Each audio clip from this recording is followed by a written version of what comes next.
Good evening, everyone, and welcome to the Commonwealth Club of California. You can find us online at commonwealthclub.org, on Facebook and Twitter, and on our YouTube channel. We're also live streaming on Facebook right now. I'm Lenny Mendonca, Senior Partner Emeritus of McKinsey & Company and a member of the Board of Governors of the Commonwealth Club of California and the moderator for tonight's program. I'm especially pleased to introduce our special guest and my friend, progressive entrepreneur Joe Sandberg, and the subject for tonight. It is a fact that 2 out of 5 Californians live in poverty or just above the poverty line, 2 in 5. A staggering 3 out of 4 Californians couldn't weather an emergency expense of $700 or more. In these tough economic times, Joe Sandberg hopes to create a future where everyone who works doesn't have that problem and can afford life's basic needs. This is why Joe has been the leading advocate for a California state earned income tax credit, or EITC, which we'll be talking about more tonight, which is a cash-back tax refund that works in tandem with the federal program, the federal EITC, to ensure that all who work have enough money to meet those basic needs.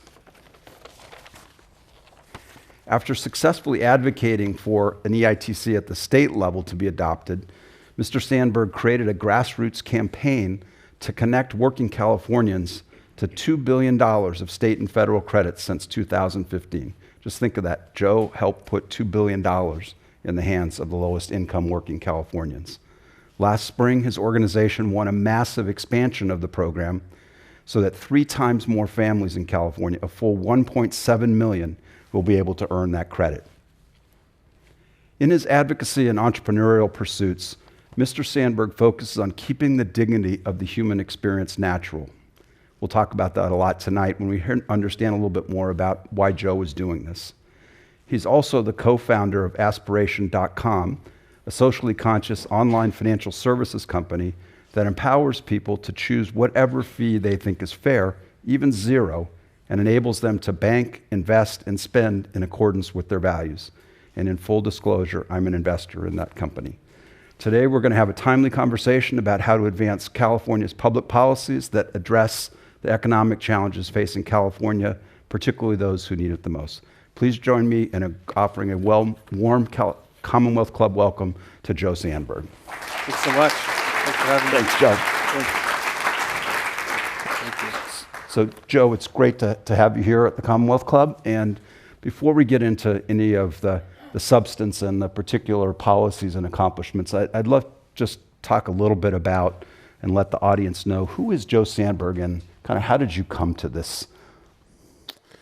Well, first of all, thank you everyone for being here tonight, and thank you to everyone who's watching on the internet. I'm a person who is enraged by injustice, and we're surrounded by a lot of that in California. My mom raised me by herself in Orange County. My father was a really abusive person who bullied our family in a lot of ways. Growing up, my mom tried to turn me and my brother away from a lot of the darkness of my father. But as a kid, you can always sense the kind of anxiety and stress that hangs over a house, and in particular your mom when, she's faced with a really bullying father figure. And eventually, my father drove our family deep into financial crisis that resulted in our losing our childhood home when I was in college.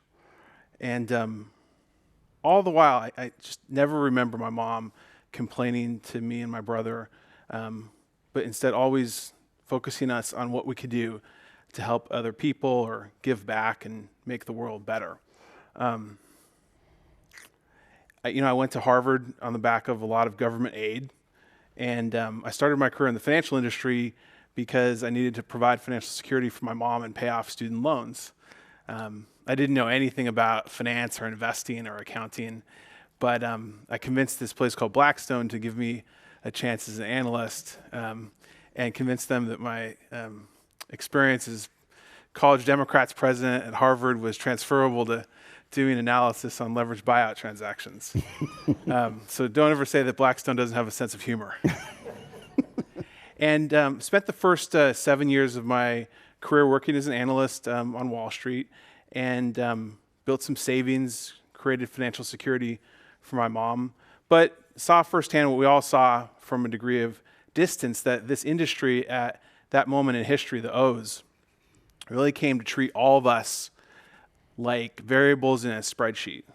That to Wall Street, the only thing about all of us that exists is what can be measured and the profit that we each as units in a spreadsheet can generate.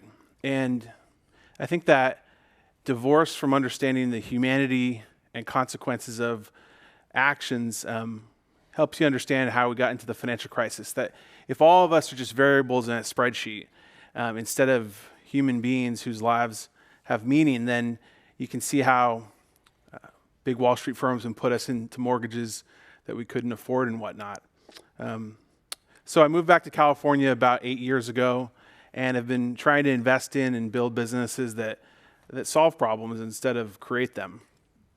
But the biggest problems can't be fixed in the private sector, because the biggest problems require solutions that aren't constrained by the profit motive. Just because something can't be solved profitably doesn't mean it's not worth solving.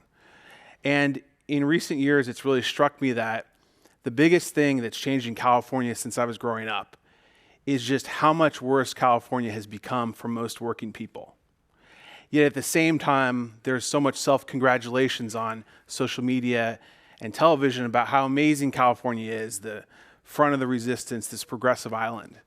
Yet I think that renders invisible the reality for 3 out of 4 Californians who are a $700 surprise expense away from financial crisis. And you know, that situation enrages me, and I hope that it enrages all of you. It particularly enrages me because it doesn't have to be that way. We're told this lie that this situation has come about because of forces outside of our control, that we have no agency in the matter. And the truth is there's a lot we can do about it. One such thing is the Earned Income Tax Credit, which we'll talk more about. And there's a whole host of other policies that we can create so that California's future is one where everyone can afford life's basic needs. And everyone from the highest income to the lowest income family end up much better off. So I'll put a button in it right there and go back to questions. Okay. So that's not a typical story of someone who decides to become a combination of entrepreneur, but a social and political entrepreneur as well. And so, you know, what led you to really think you could make a difference in a sphere like as complicated as California politics on something as big as an issue around helping poor people when they don't vote and nobody cares? Well, someone once told me, and I think this actually may have been meant as an insult to me, but this person said, you know, Joe, you never let yourself get in the way of yourself. How I decided to positively interpret that is, forget the memos around how hard things are and just do. So in late 2014, when it really struck me how severe this poverty crisis is becoming in California, and I realized that in quote unquote progressive California, we didn't have an earned income tax credit, which for those of you unfamiliar with the earned income tax credit is literally a cashback wage subsidy on your taxes. So even if you don't owe any taxes, you can get cash back based on how much money you earn and how many kids you have. The idea is to create a positive incentive to make work pay better. And the earned income tax credit has existed at the federal level for 35 years. In fact, it's been one of the most effective programs in lifting people out of poverty, and for most of that period has enjoyed bipartisan support. It was actually originated by President Reagan, massively expanded by President Clinton, and then again by President Obama. And 25 states have a state version of the earned income tax credit, but California didn't. So I put a group together to lobby the governor and the legislature to launch a California earned income tax credit. And I frankly didn't seek out all of the counsel about how hard it is to get new anti-poverty programs in California. So a little bit of beginner's luck led us to a really great positive outcome that we got California to launch a state earned income tax credit in the 2015 legislative session for the 2016 tax season. But the state didn't put up any outreach funds. Now, to get the earned income tax credit, a low-income family needs to file a tax return. Keep in mind, though, that most really low-income families don't owe any taxes, and so they don't think to file a tax return. And so, considering that for the federal earned income tax credit, $2 billion are left unclaimed in California by low-income families because they don't file tax returns. I thought without really aggressive community outreach, we were condemning the California earned income tax credit to failure before it even began, and I couldn't accept that. So I started a 501c3 organizing program called Cali ITC for me, with the simple goal of making sure everyone who earned the state earned income tax credit would know about it, get free tax preparation services, and claim it. And the result is, in the first 2 years of California's earned income tax credit, as Lenny mentioned, we've served about 800,000 families and helped them get about $2 billion of federal and state earned income tax credits. Let me tell you a little bit about, thank you.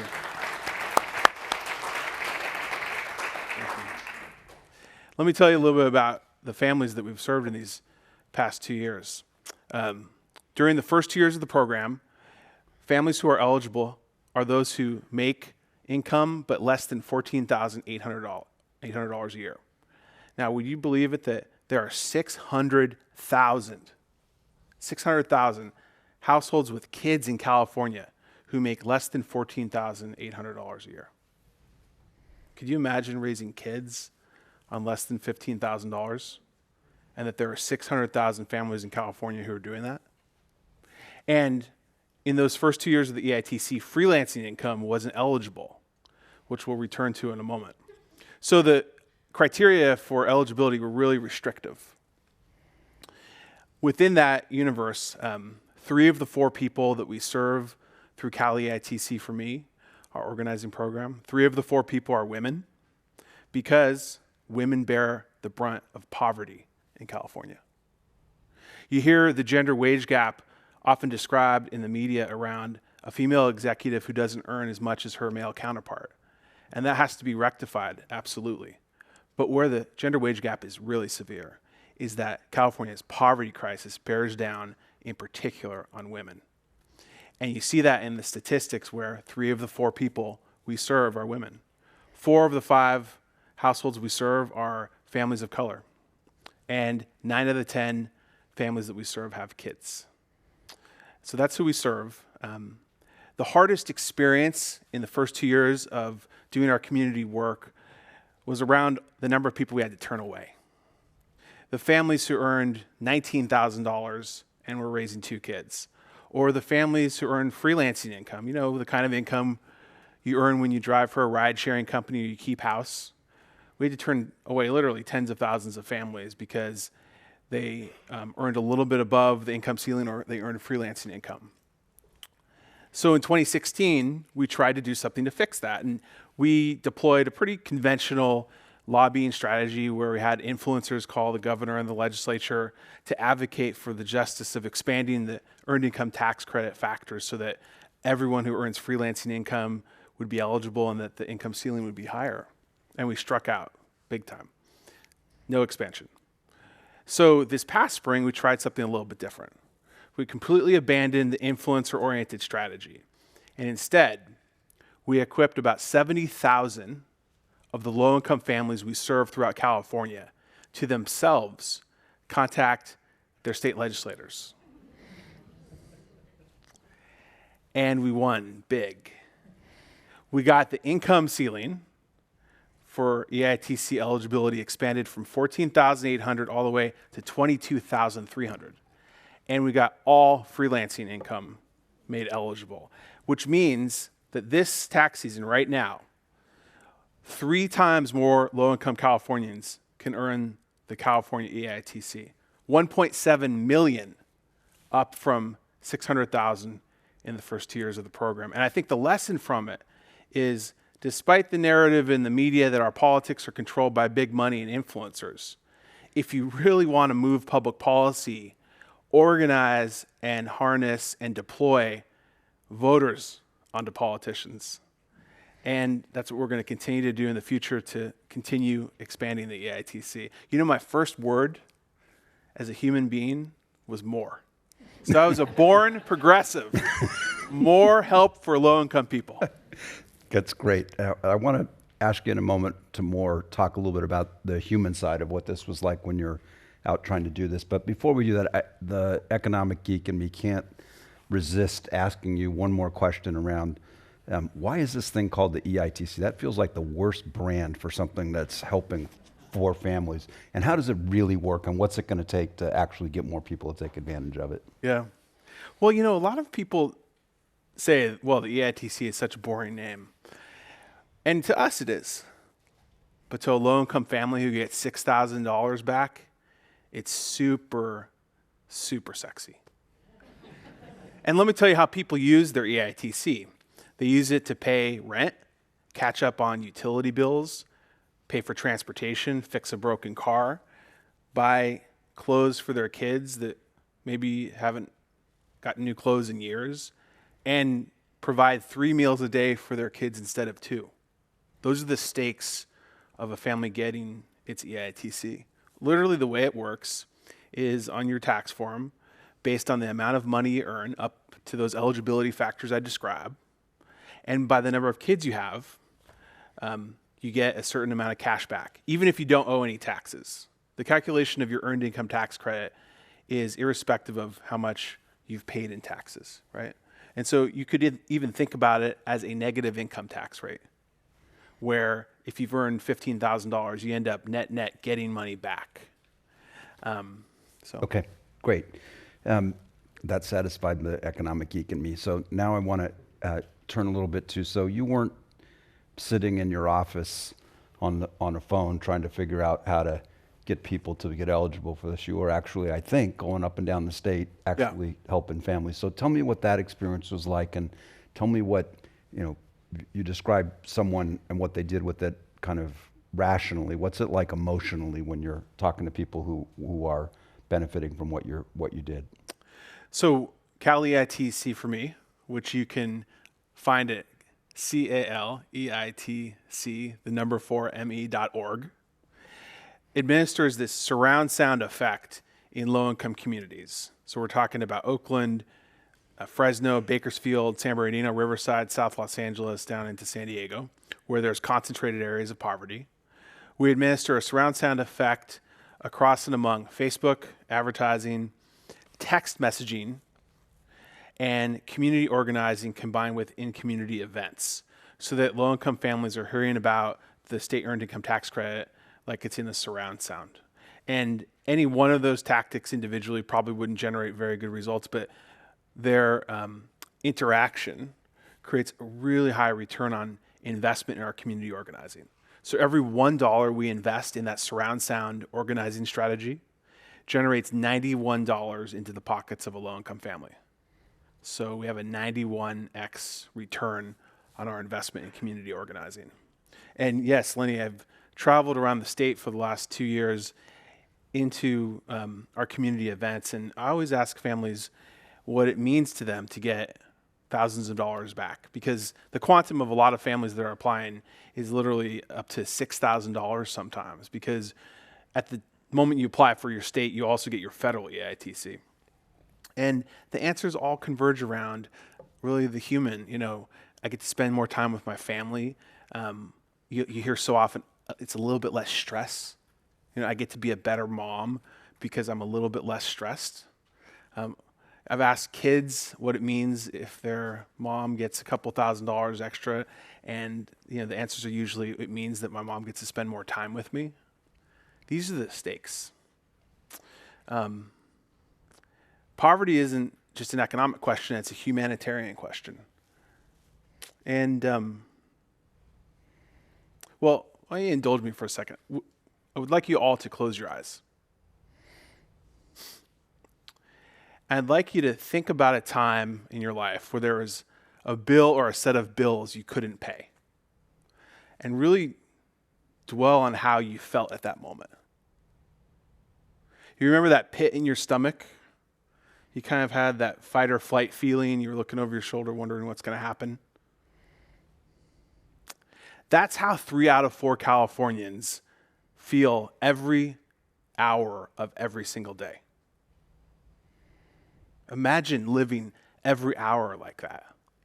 That's what life is like for 3 out of 4 Californians who couldn't handle a $700 surprise expense.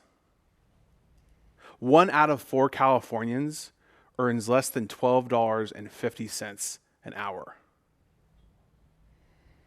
2 of 5 Californians live in or near poverty.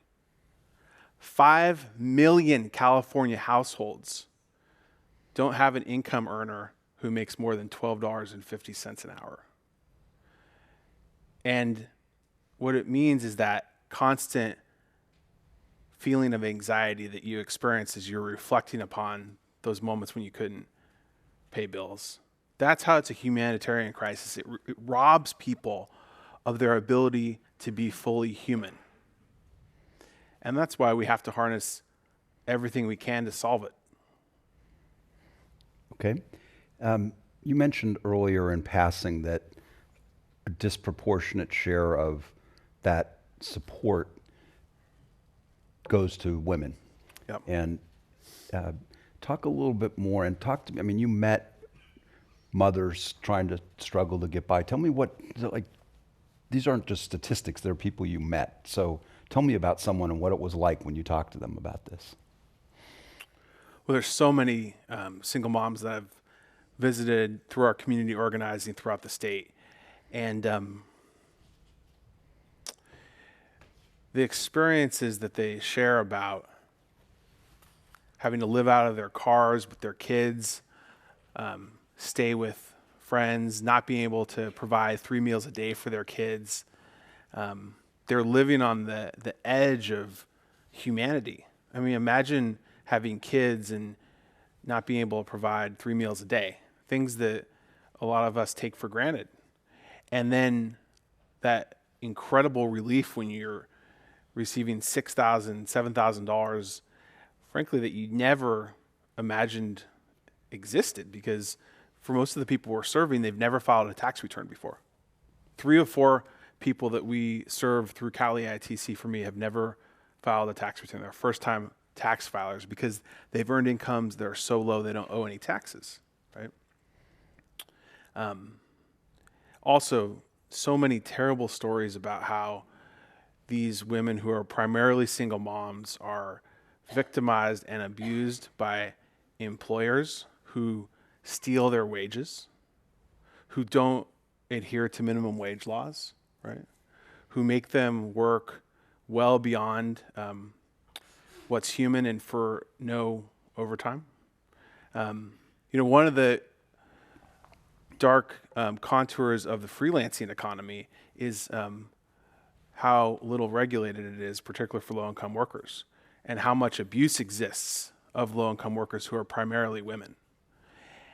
I think we have a huge opportunity in this moment when our culture has awakened to how women are mistreated, to not only end the culture of sexual harassment, but to put on the same playing field the income that men and women earn. Because creating laws that prohibit sexual harassment and enforcing them is necessary, but we won't really end the culture of harassment until we totally end the gender wage gap. Women and men need to have the same economic power. And as long as women are mistreated economically and left to earn substantially lower wages than men, we won't have an enduring solution for the harassment culture.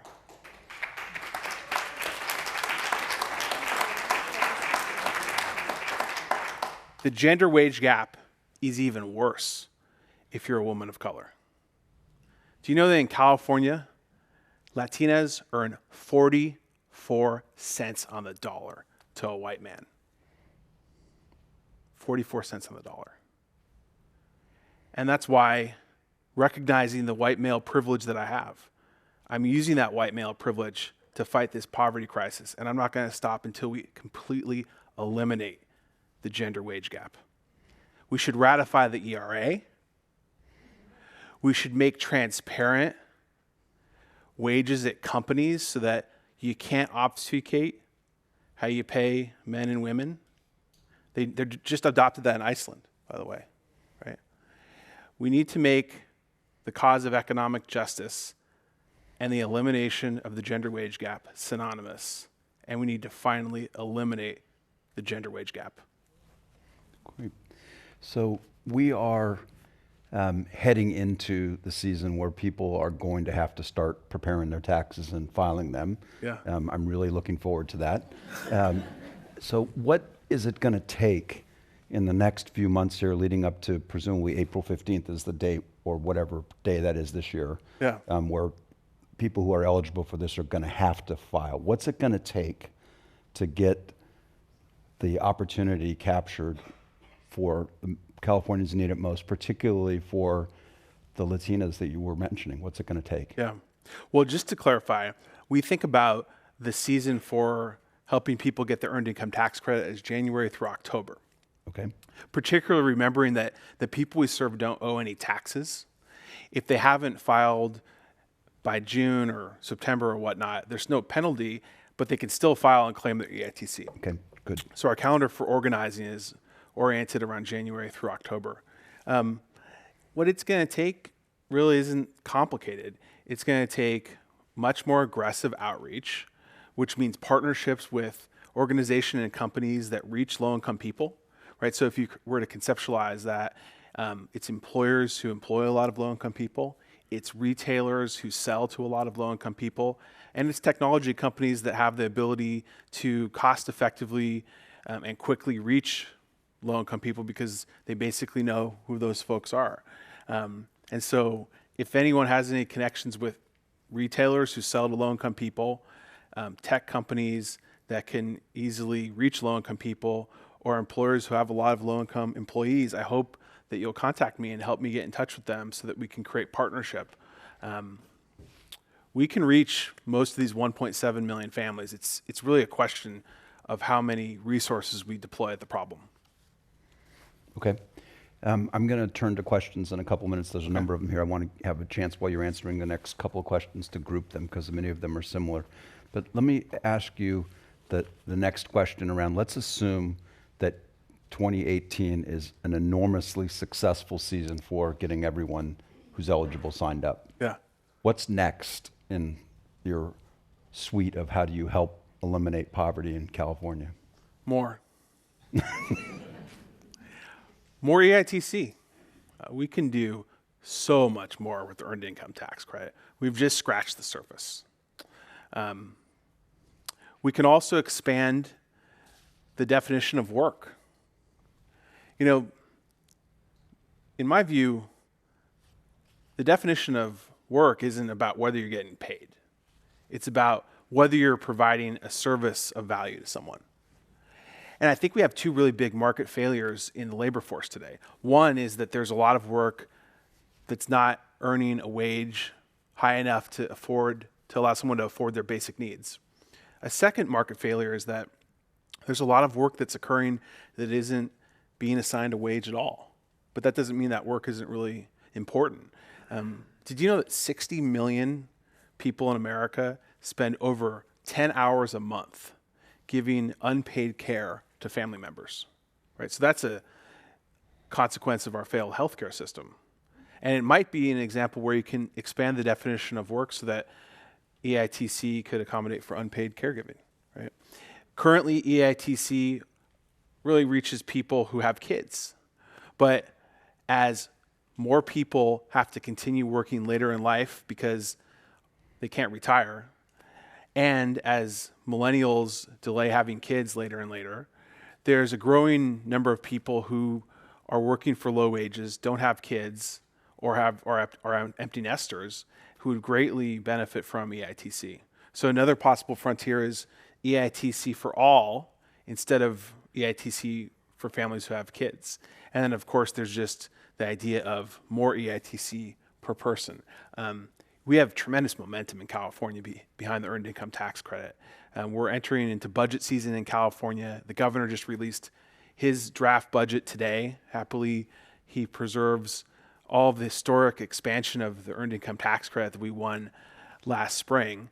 And there are also leading voices in the legislature, including Phil Tang from San Francisco, who's the Assembly Budget Chair, who's put forward really innovative ideas around expanding the earned income tax credit. So, for example, everyone who earns up to $25,000 would get $6,000 combined between their federal and state EITC. Imagine the impact that would have if everyone who works but earns under $25,000 in California got a $6,000 wage subsidy.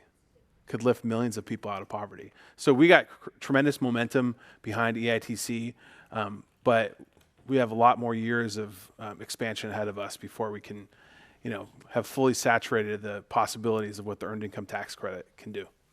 Okay.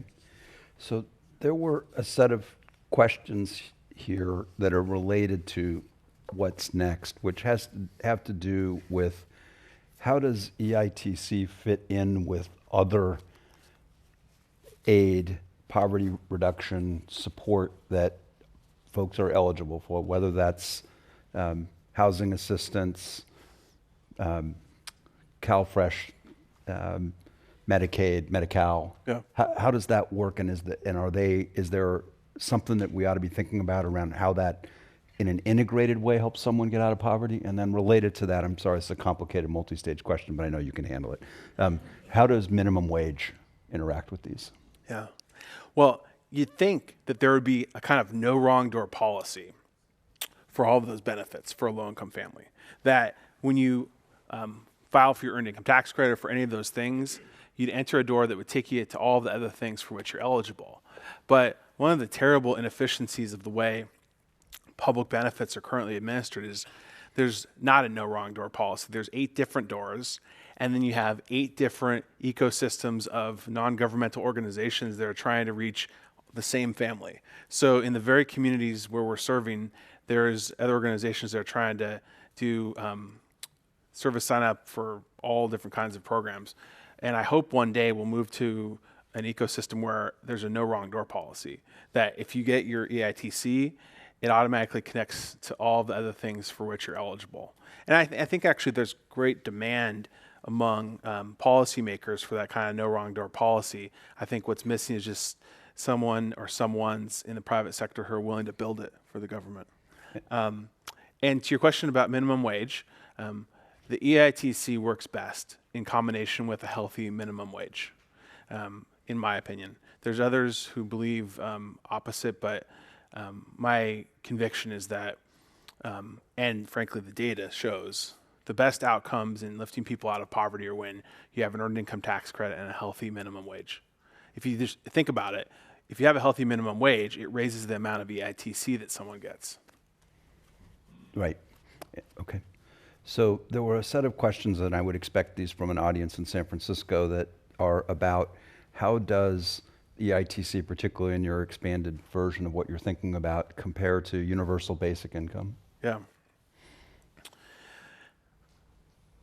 What I know is right now in 2018, most people in California who are working can't afford their basic needs. That right now, we don't have a crisis of a jobs shortage. We have a crisis where single moms are working 3 jobs and still can't afford life's basic needs. The future is hard to predict because it's iterative with all kinds of variables. Maybe automation will lead to a future with fewer jobs. Maybe automation will lead to a future where you actually have many more jobs and they're higher value add jobs.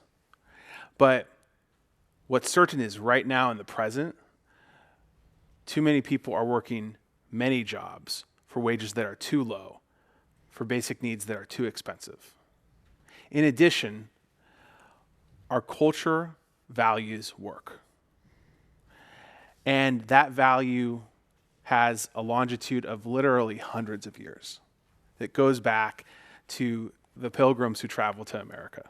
That the Protestant work ethic, that if you work, play by the rules, everything turns out fine, right? That's deeply ingrained in us. And so rather than trying to construct this estimate on top of estimate of what the future is going to be like, I think we should focus on delivering a solution that's very precisely attached to the central problem, which is most people who are working don't earn enough to pay for their basic needs, within a cultural grain that has very broad and deep support, and that is work has value. And as an aside, there's all kinds of commentaries about why people are pissed off and culture is broken. And I think one of the most central reasons is because this ethos that is ingrained in us consciously, subconsciously, and subtly from the time, we can speak, that if you play by the rules and you work hard, everything works out. For a whole generation or maybe multiple generations of people, it's proven to be not true. Because most people who are working and playing by the rules can't afford life's basic needs. And they are pissed. And they should be pissed. And we better deliver some answers. Thank you. So there was a set of questions here that relate to what do you think the impact of the recently passed federal tax law is going to be on, I was careful about saying what it was. I couldn't remember the exact title of the legislation, but how does that impact how you think about what's going on here? And do you have any reactions to the federal tax law? Well, you can probably guess my reaction to the tax scam.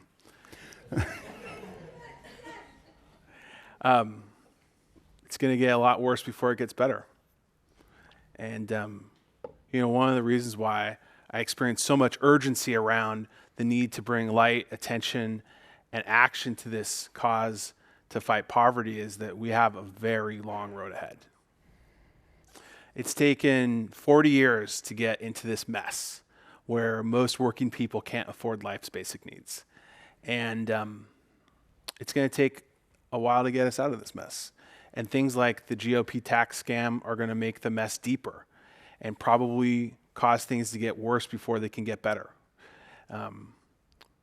Reality is inequality and the severity of our poverty crisis will probably worsen as a result of the tax scam. But that just means we all have to work harder and faster to, offset the effects, replace the president and Congress with politicians who believe in a future where everyone who works can afford life's basic needs.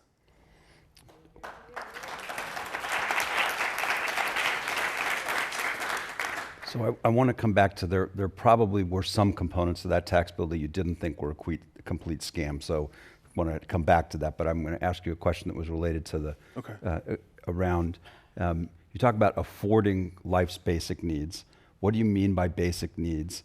And isn't part of the issue also, I'm paraphrasing questions, also an issue about what those things cost, like housing or healthcare or education? What are those issues that are in your mind too? Yeah. Here's what we need to do.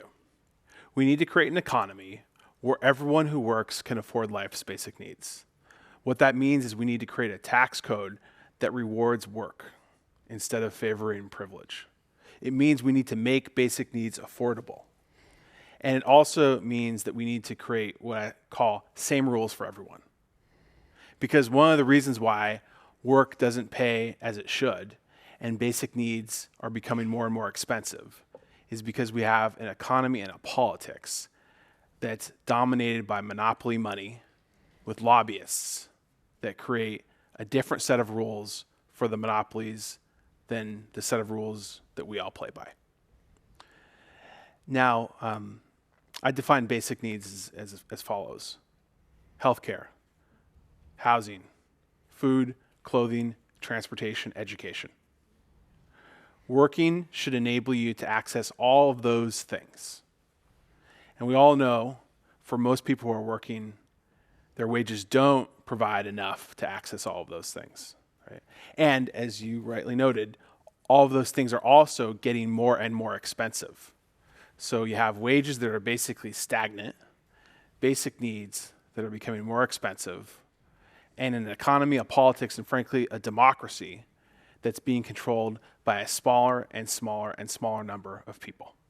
And that's a recipe for exactly what's going on right now, which is a lot of people who are rightfully angry at their politicians and looking for answers anywhere they could possibly find it.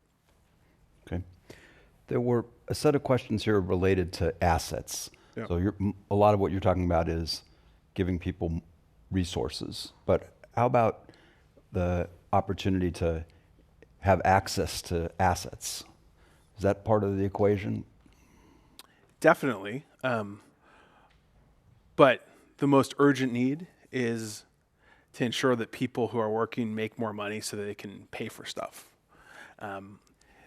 The uncomfortable reality is that you can't asset build if you can't provide 3 meals a day for your kids, buy new clothes, and pay for transportation to get to work. So in no way do I diminish the importance of asset building, but that's step 2. Step 1 is we have to address the reality for most Californians that their work, from in many cases multiple jobs, isn't providing enough money to even secure their basic needs. Okay. What about people who don't have jobs? Yeah. Well, first of all, I want to emphasize that there are a lot of jobs. The problem is people are working multiple jobs for wages that are too low to cover basic needs. For those who can't work, we obviously should provide a safety net that makes sure their basic needs are met too. And in San Francisco, obviously, there's an acute problem of homelessness. In Los Angeles, there's an acute problem of homelessness. And one of the guideposts that I would offer around how we address some of these things is let moral hazard be damned and address them directly. If you have a problem of homelessness, let's build residential units for people who need residences. And you can kind of tick through problem by problem, and over the last couple of decades, as long as I can remember, there are so many obvious solutions that we haven't engaged for fear of moral hazard, right? And I think in this next chapter, let's toss moral hazard to the side and just implement direct solutions to these hard problems that are creating a humanitarian crisis in a lot of different spheres. Okay. I want to come back to the tax bill because I know there's some of the elements of what happened that you actually think have promise. So is there anything in there that you're most excited about that has some potential? 2 things. One is how it makes so transparent the obvious moral bankruptcy of one corner of our political system.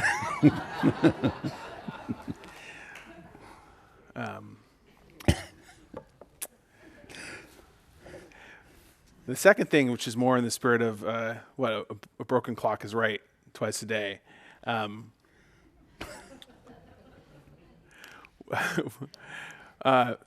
organization I co-founded called the Economic Innovation Group, really the intellectual brainchild of Sean Parker, has worked over the last couple of years to create something called opportunity zones to provide tax incentives to bring capital into low-income communities for when that capital invests in businesses that create jobs and for when that capital stays in low-income communities for 10 years. And so we actually got in the tax bill, signed into law, these opportunity zones. So opportunity zones are defined by the poverty level of census tracts. Governors around the country will get to decide on which parts of their state are opportunity zones. And then for the 10 subsequent years, there'll be encoded all kinds of advantages around tax deferral if you put money into low-income census tracts and create a certain number of jobs and keep that capital in those communities. So you'll be hearing a lot more about opportunity zones in California because there are a ton of census tracts in California that are eligible. And so that was, one silver lining. So can you just spend a couple of minutes on how that would actually work? Yeah. So a governor defines a set of zip codes that are low income. That's the first step? Correct, yeah. So the way the opportunity zones work are each governor gets to select from a number of census tracts that are all eligible based on the concentration of poverty that exists in those census tracts, which will be quote unquote opportunity zones. And then those opportunity zones that governor selects become eligible for all kinds of tax incentives for private capital that's invested there into businesses that create jobs, and when that capital stays in those communities for a long period of time. So, the shorthand is to make it really attractive for capital to invest in job creation in low-income communities that most need good jobs. One of the severe pain points in low-income communities is that there aren't really good paying jobs. And so the hope of this is to use private sector incentives to make it desirable for investors to create jobs in low-income areas where they're most needed. So in a kind of California context, this may be the wrong shorthand, but it sounds like community reinvestment meets redevelopment with private money. Yeah, I'd say so, yeah. And do you think private money, if this is done right, will actually invest in those sorts of things? I hope so. We'll see. I'm going to try and ensure that it does. Okay. See if I can have something to do about that. Okay.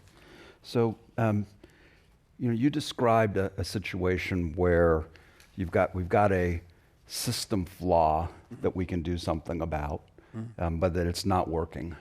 There's a set of questions around how do we raise the temperature on that question. I'll read one of these because I thought this was a pretty interesting depiction of it. In 1990, the president of the USSR went on TV and said the state of our systems failed. When do you think it's time to go on TV and say our systems failed? Well, I don't think it's going to take a politician to do that. I think voters have spoken that the system's failed. And it's evident in the lives of the people who are living the brokenness of our economy. The economy and the system are clearly and totally broken when 3 of 4 people live with no measure of financial security. That's broken.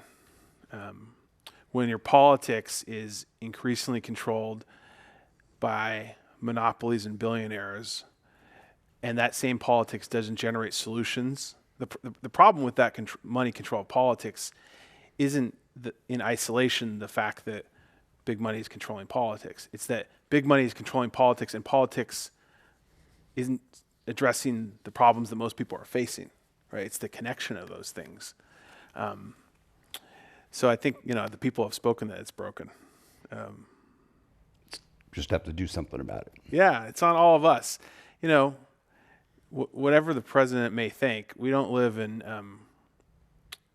a monarchy. I believe change happens from the grassroots, and politicians then are moved by those grassroots, right?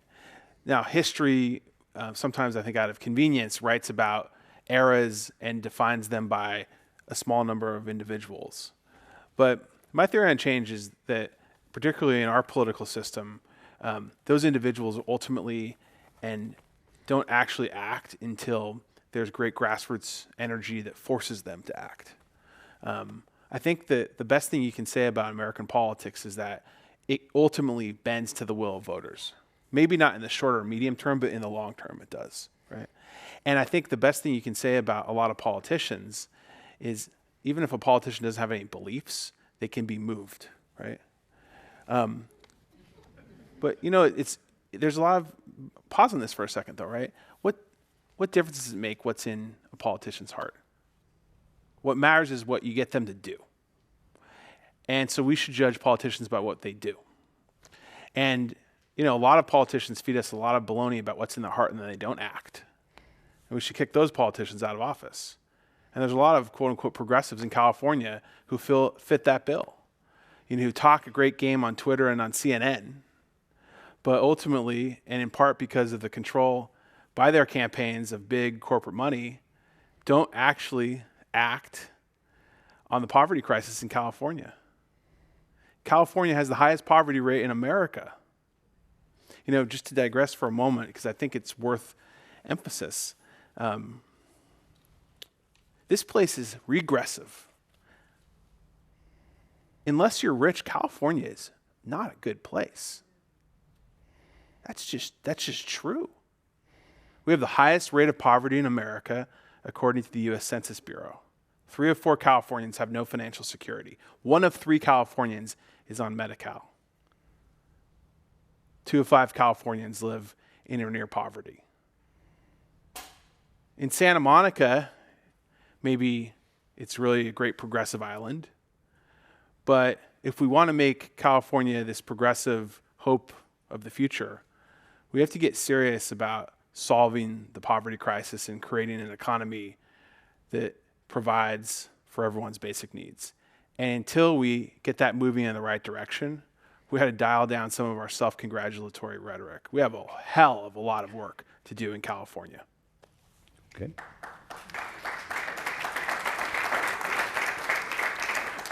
We had a couple questions here around what's the role of unions and organized labor now and in the future, and is there a relation to what you're trying to do with organized labor? Yeah, we need more organized labor.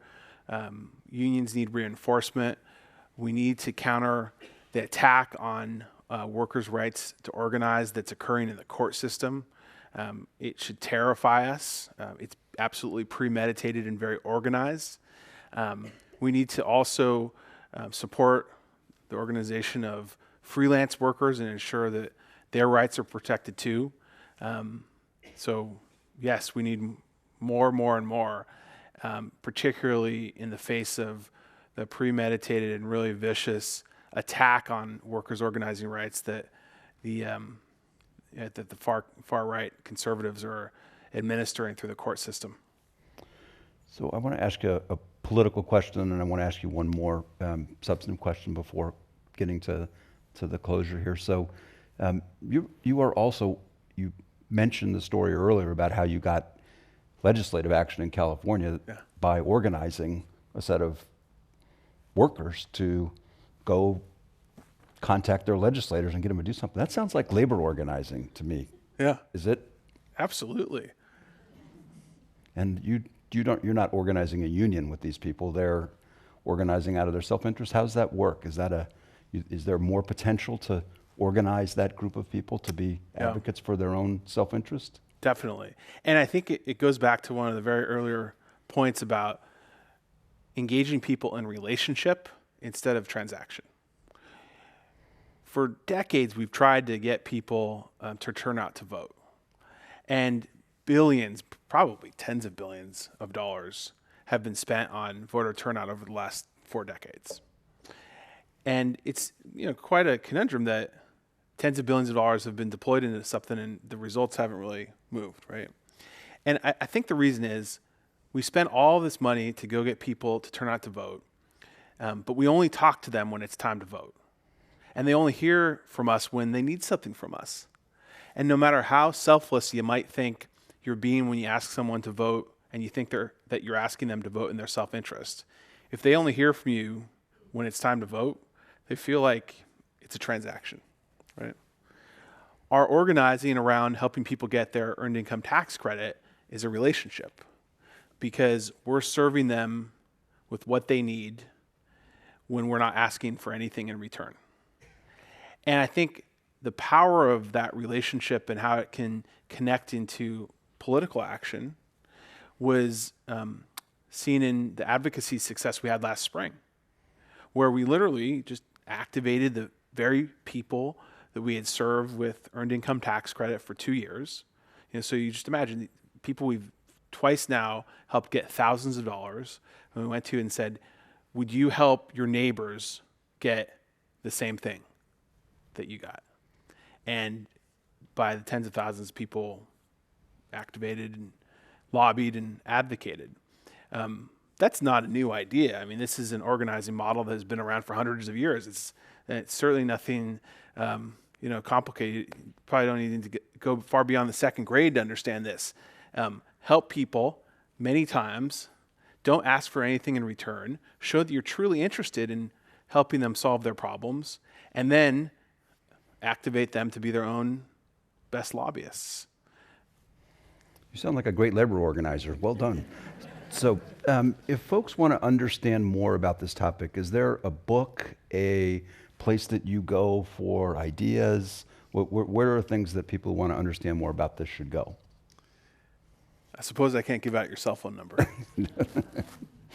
Lenny is a great mentor, and a mentor to a lot of the people who are making change in California. I think there's a lot of unconventional sources that have been inspiring for me on this.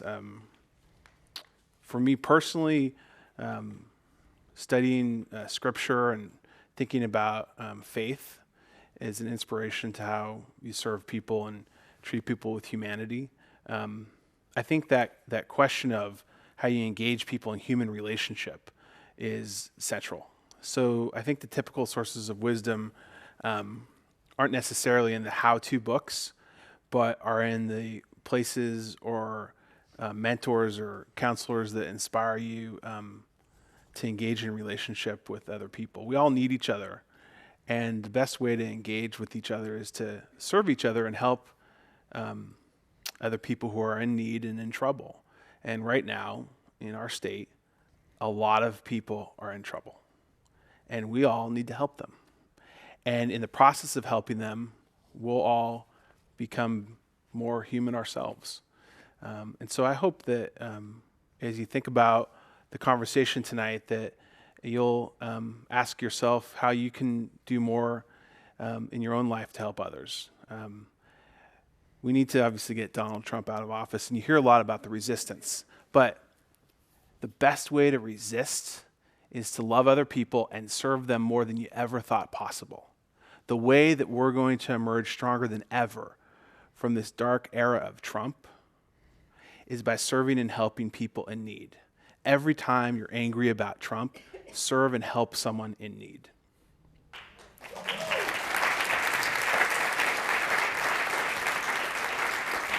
So I'm going to follow up that with there were a couple of questions that were very specific. If you could ask people in this room to do one thing coming out of this that helps us, what would you want them to do? Can I say two things? You can say two. Because the second is a little bit self-serving. The first is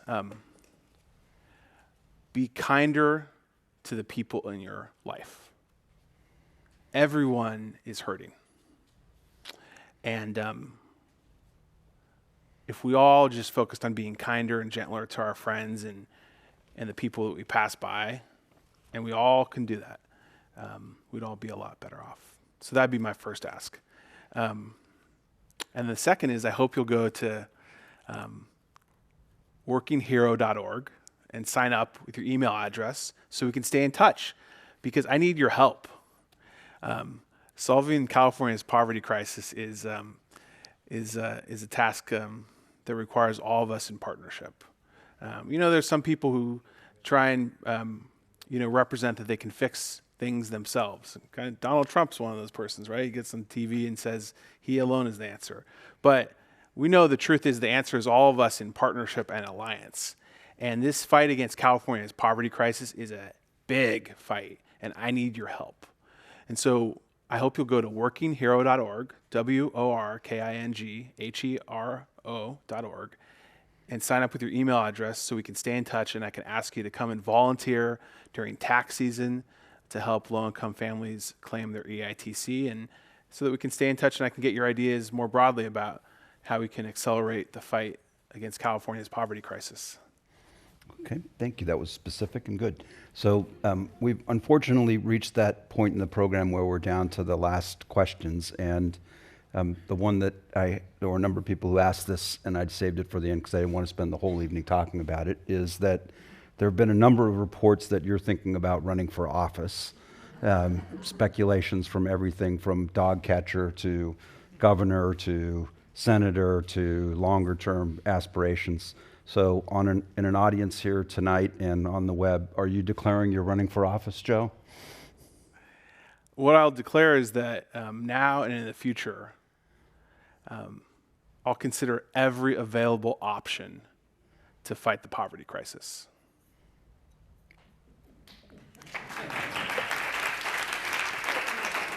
Okay, that was too short an answer for the amount of time we had, so I'm going to give you a follow-up question. Okay. How do you think about doing what you're doing versus running for office? And is that something that you'd consider in the future? I'm not going to ask you to say declaring something, but how do you think about that? Well, I think we have to serve where we're needed.